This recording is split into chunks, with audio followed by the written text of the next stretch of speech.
Greetings, dear viewer.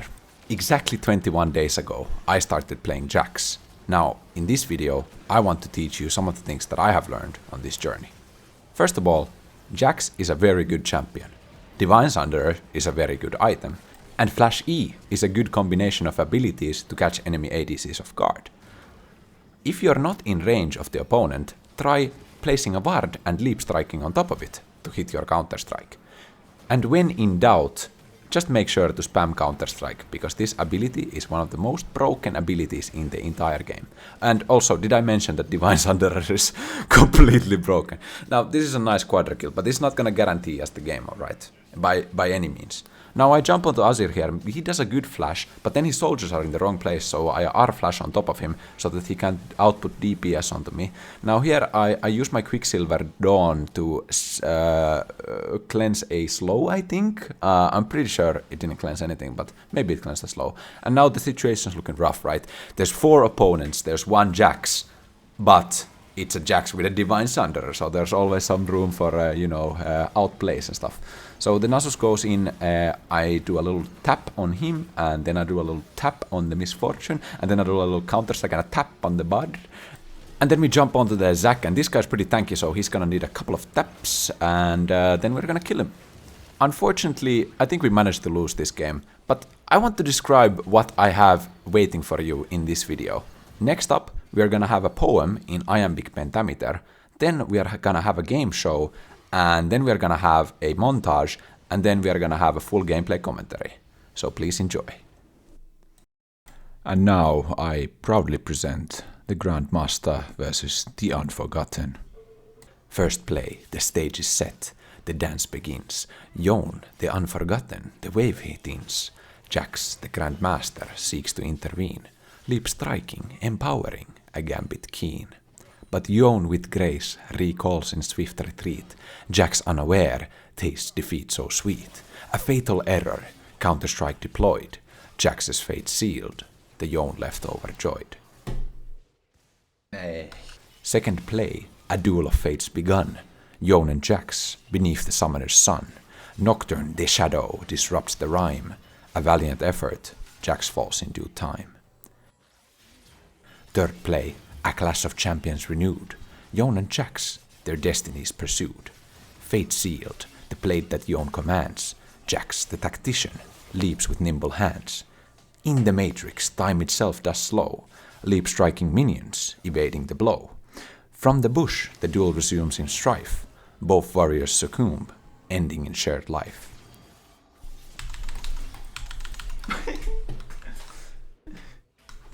Fourth play, with vengeance burning bright, Jax with 2 swords seeks to set things right. A duel unfolds, a dance of skill and might. Miraculous flash, dodging Yon's fright. Empowered leap strike, the finishing blow. Jax triumphs, victory in the afterglow. A tale of laning plays in foretold.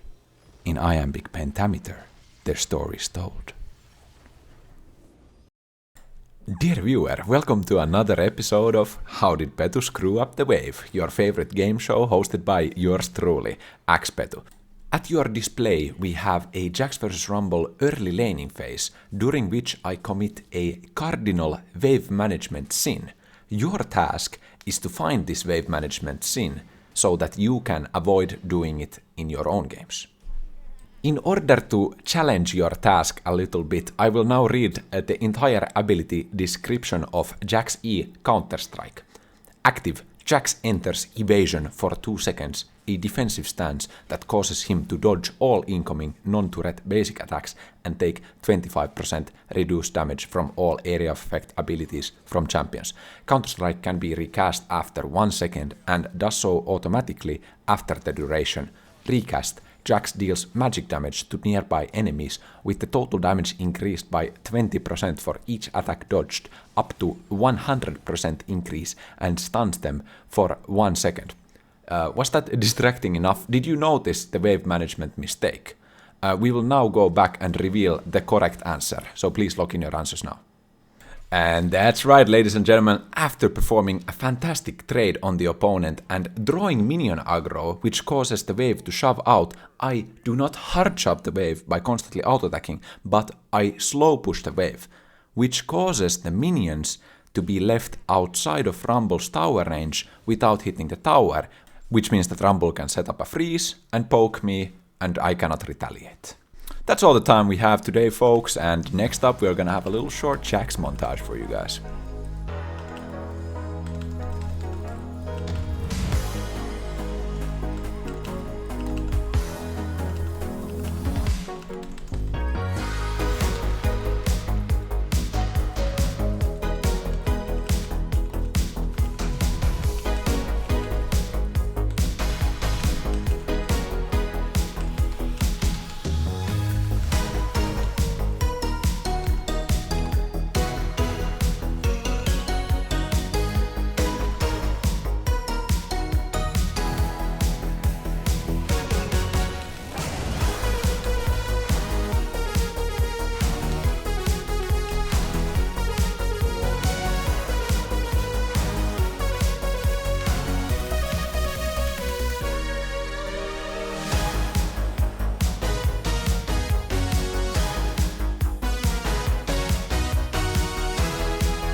Alright, greetings, and we are jumping into a good game of Jax here. We got a D1 lobby. I'm going to run shield first item into Cho'Gath. We're going to attempt to put everything we have learned over the past 3 weeks to the test here and try to play a very solid, balanced, good game of Jax. Now, to start off, I will go into this bush to see if the opponents will be... Okay, we see Cho'Gath there, so I will actually take control over the Tribrush area. I am stronger than Cho'Gath level 1, so ideally I would be interested in fighting. If possible through this bush or this bush. What I will do now is I will ward the enemy raptors. And this will give me information on the enemy jungler. After that I will proceed to the Tribrush, I think. Actually, I wonder if I should have put the ward right here so it sees more of the red area. So for example, okay, well, we see him now. We know that he's there.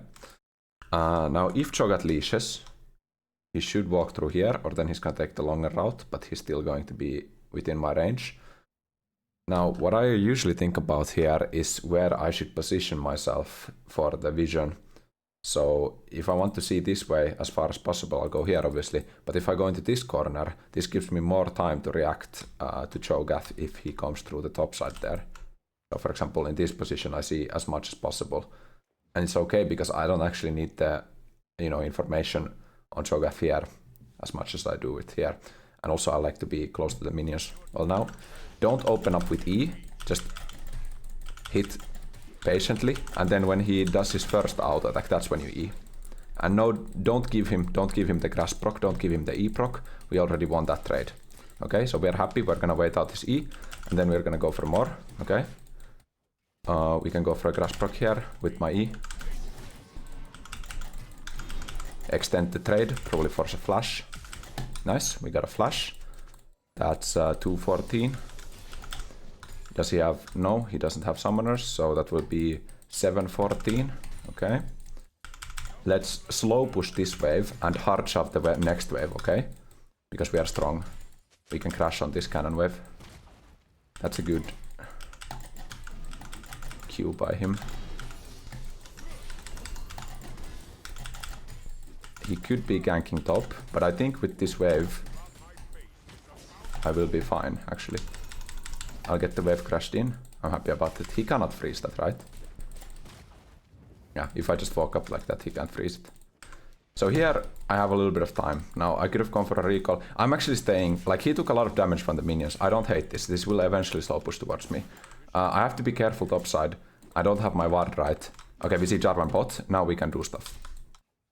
715 will be Cho'Gath flash. I'm gonna write that down when I have the time. Got a little grass proc in there. I can go for a auto attack W here. I'm not level 4, so that's why I don't hard win that trade. He's gonna be forced to TP here. I will match his TP. So I'm gonna recall at the same time and TP so that I can contest and he can't necessarily crash the wave when he comes back. Could go for something like this and this. Because I suspect that Jarvan will be pathing towards top side, so I want to have that control part so that I can set up vision. He's a little bit behind on items. My Ruby Crystal will be stronger than his boots. I'm gonna use Q here to get the minion. I will not let him walk up to last hit range. He will be forced to use abilities to last hit. He missed the cannon there. Happy about that. We need to thin out the wave here.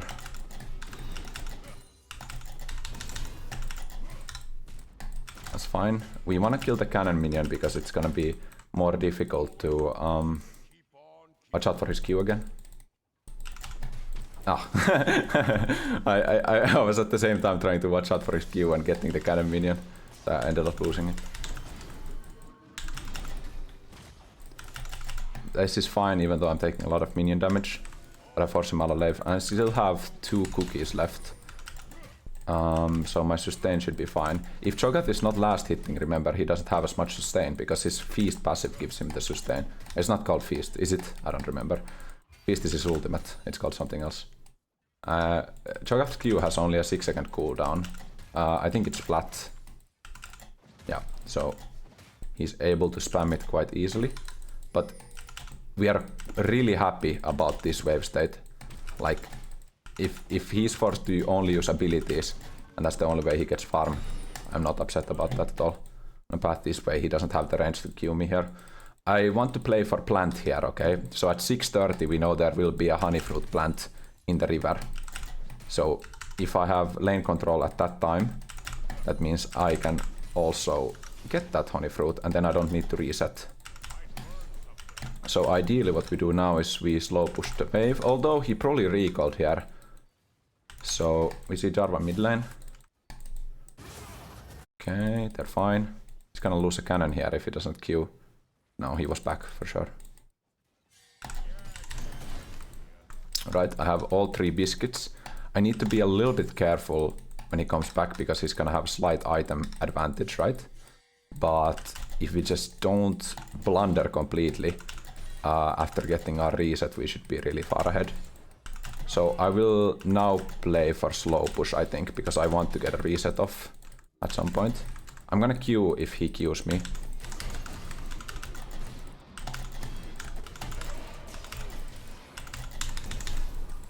Ultimate there just because he's in a very vulnerable state before level 6, right? And if we are both level 6 and he has that item advantage, then I don't have as big of an advantage.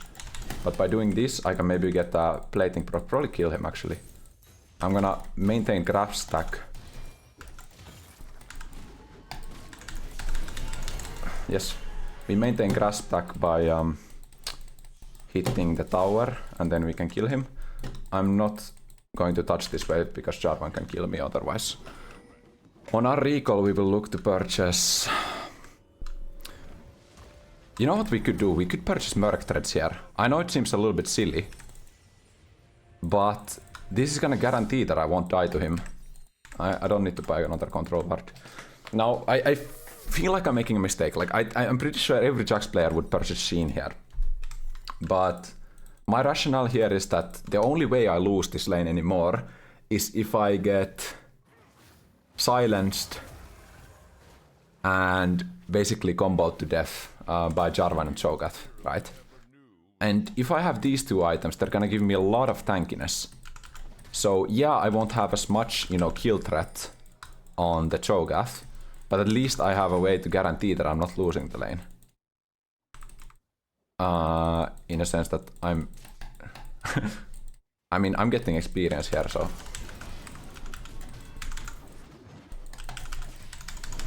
I need to be a little bit careful because it could be a Jarvan gank angle here for Cho'Gath. He's playing so far up, guy. I have no other rationale for him playing that far up because I should. Yeah, look, there he is. Okay, I have enough attack speed for that. That's gonna require. Oops, I wasted my W. Okay, that's fine. So we're double his CS. Jarvan should be going to his top side, maybe Krug's here. Oh, nice Q by him. We definitely have a kill opportunity here. He wastes Q like that again, then we kill him. He's gonna wanna get the cannon minion, right? So we can use this timer to push him out. So now he doesn't get experience from the cannon minion. That's a huge advantage that we are building for ourselves. But since we played that far aggressively, he's probably pinging his jungler now to come topside again. Now what we could do is here, we could go for this and then go for this and then put a ward there. So now we see if Jarvan is coming through the river. I will be very annoying and I will keep freezing this because I have the HP to do this.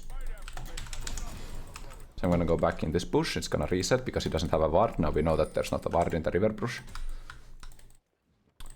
And we're just gonna slowly last hit this, keep the freeze on. On our base we can look for SHEN definitely. Divine Sunderer will be our first item. Item is completely broken. That's the only one you want to purchase. The sustain that it gives. We see Jarvan bot side, okay. So now when he comes back to lane we don't want to fight him, right? Because he's gonna have item advantage again. But what we could do is we could take a trade and not an all-in, right? Just a trade to get some of his HP.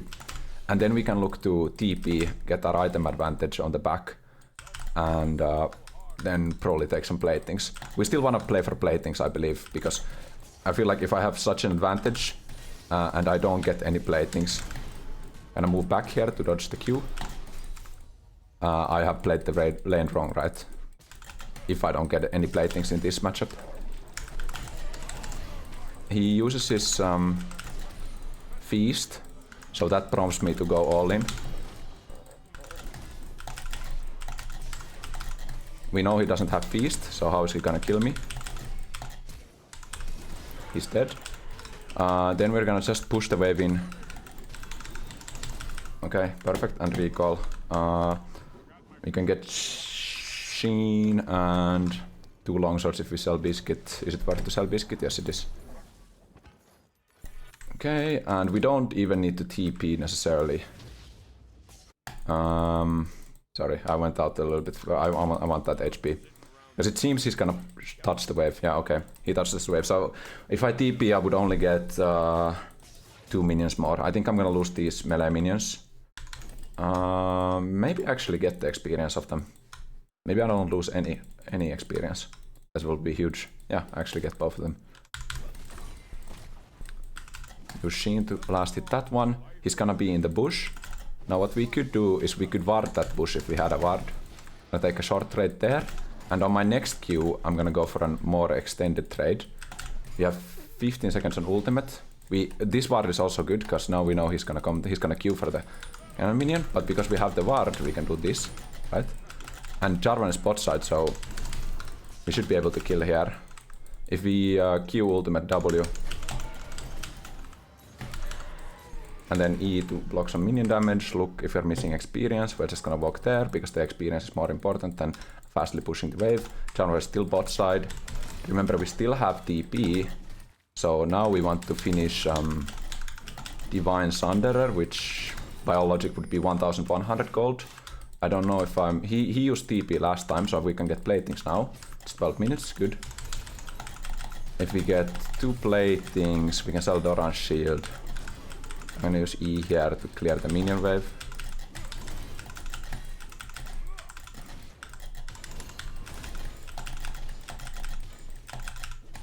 That's nice, and we get the plating, and that's gonna be exactly 1100. Now I'm gonna take the very long bush here, because I don't want him to interrupt. I think I'm gonna actually go to my tower, because I have TP, so it's okay. Like, I just need to guarantee that I don't die, because if I was him, I would be rage going for the bushes trying to stop my recall, and I would even look under tower here if I can stop it. But now I have enough gold to get Divine Sunderer, and this makes me basically Thanos in this game.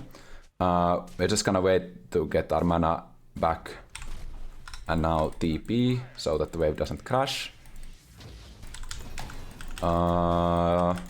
We could still look for plates here actually, so I'm probably gonna shove this wave. Because we have 30 seconds to get plates, so if we just hard shove this wave, I wanna get a ward down though. I'm pretty sure I can 1v2 Jarvan and Cho'Gath though. So I'm just gonna push this as fast as possible so that we make it under tower in time for the platings. I'm just gonna go right here.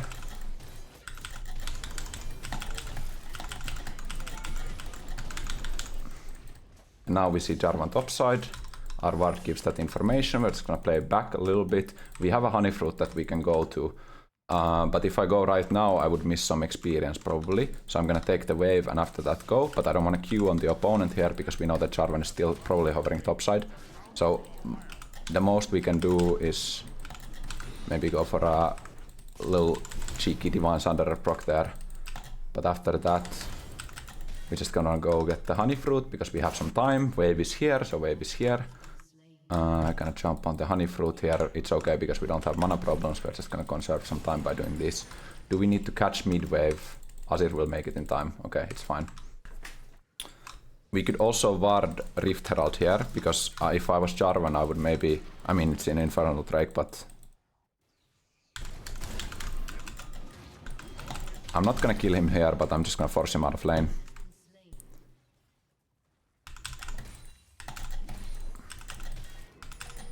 I want the cannon to die before we reach closer to his tower, although he should just be recalling. I don't see how he would be able to stay without dying. Okay, yeah, but he misses cannon minion experience now. Okay, I can dive him. Jarvan could come. I want to play it slow. I'm just gonna W and Q out. We see that there's some plays going on the top side. I'm gonna move here. See a Veigar there. I'm not gonna make it in time. Oh, Brand got the kill. Beautiful Q. I'm gonna keep pushing here because Cho'Gath recalls. That gives me a tower. Now what we can do is we can let our own cannon minion die to the tower though. Because I'm in no rush to take this fast because it's already past 14 minutes. So I'm not gonna hit the tower. Instead I'm gonna wait for the cannon minion to die. Because otherwise that's just free experience that we are giving to the opponent. We deny as many minions as possible. We got first tower, that's 400 gold. We see Jarvan bot side, so we are again free to shove out the wave. Constant attention on the minimap. We can maybe look for Krugs here after we take the wave. I think we're probably in a safe enough position so that we can farm this under tower. Veigar will be in mid lane. Actually, the wave is gone. Right, I mistook it, so I should just start the Krugs immediately, that's my bad. Wasted a little bit of time there. Have to conserve mana a little bit.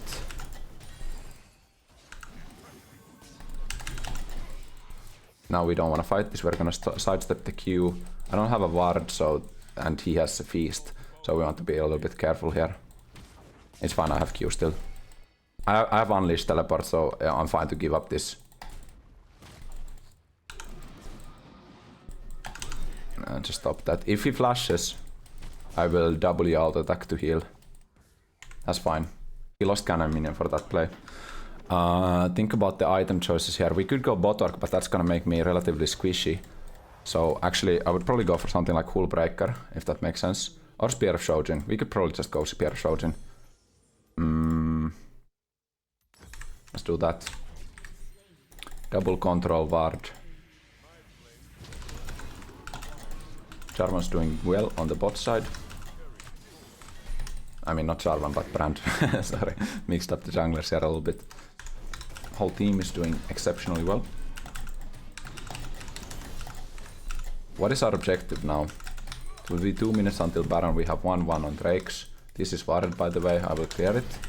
Just to give me a little bit of breathing room, because I want to be able to wiggle and use this bush to kind of go out from the opponent's range. I'm gonna clear this blasting cone because it's something that they can use to collapse on me faster. We see Jarvan will be here. I can Q on this ward if needed, but he probably will not engage on me. Sidestep back to dodge the Q, Rupture. We can proxy farm the next waves under the tower because Lulu and Varus are bot side. I can still 1v2 Jarvan and Cho'Gath if needed. This buys me a little bit more tempo, which allows me to make a play on Veigar here. I'm gonna wait for his first strike to run out. Play it slow. Double kill for Brand. No need to overcommit on that, all I need to do is throw out the E and ultimate. I think I can clear these. The wave is gonna come here as well, so ideally I take that. And we can also take the red buff, which Brand gave us very willingly. Should I go? I'm just gonna take the red buff first. I'm gonna get the XP over the wall here and maybe even look for one proc here and then go out. And then we can recall for our Spear of Shojin item. I'm gonna take a safe recall here again because I'm so low on mana, so I want to be able to have vision long enough of my recall timer so that I don't get collapse stone. We get a nice kill on Jarvan. Is Spear the best thing we can build? I think it is. We can do that and sell it for... Let's go longsword. Lots of damage. I'm probably gonna side lane now and look to take down bot towers. I'm gonna ping Azir mid lane. I don't know if he respects this. Probably I should have gone top lane then. He doesn't seem to be moving. I'm gonna go collapse mid lane. He really wants to get the bot lane. I'm gonna refresh my red buff here. Okay.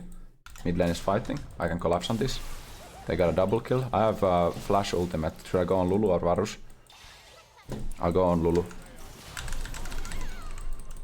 And play it slow here. Ward, get some information. I think Varus went topside. Do we know where Jarvan is? Do I want to overcommit on this? Probably not. I mean, you never want to overcommit obviously because it implies something went wrong. We see Jarvan bot side. I think I'm strong enough to fight these guys. We need to wait out Veigar cage though. I didn't go through. It's fine. Okay, now we can actually kill them. Veigar cage cooldown will be 8 seconds. So I have that window to go for a play.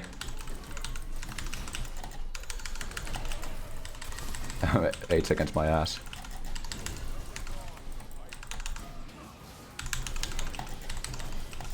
It's still a fine window to go for a play. I don't know where Veigar went by the way. Okay, he TP'd. We can get Baron, yes, but do they need me there? I feel like I could push one more wave.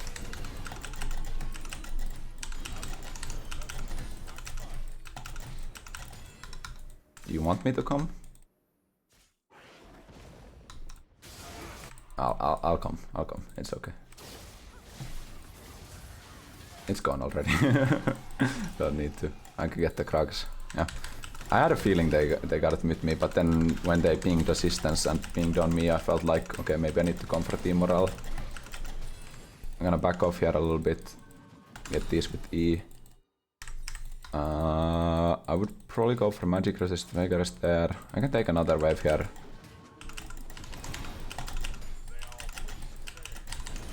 Recall. Should I challenge them 1v2 on a TP? Probably not. I'll just get Varus ulted.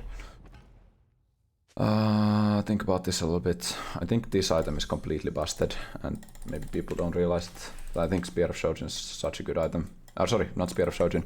Sterak's Cage. I mean, it's not like it's a secret, but let's put it this way. I didn't realize how good Sterak's Cage was until I played Jax. Although the thing is that Jax has one of the highest base ADs in the entire game, both level 1 and level 18. And this gives you bonus AD based on base AD. So it's just it's just really efficient on Jax. But also the fact that it gives you 8 seconds of tenacity is super good for team fights. And the shield usually gets major value. Catch these waves. I'm 10 CS per minute. I'm gonna look for a TP flank here to end the game possibly. And play it smart, because Bin taught us that we have to play this smart. We wait out Polymorph, and then we wait out Veigar Cage, we wait out every ability, and then we engage.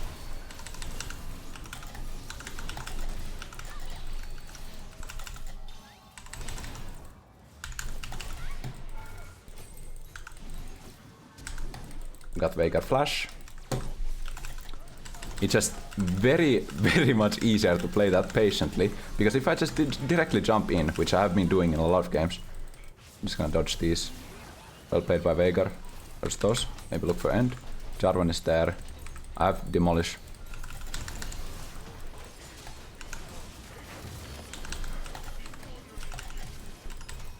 Kite it out.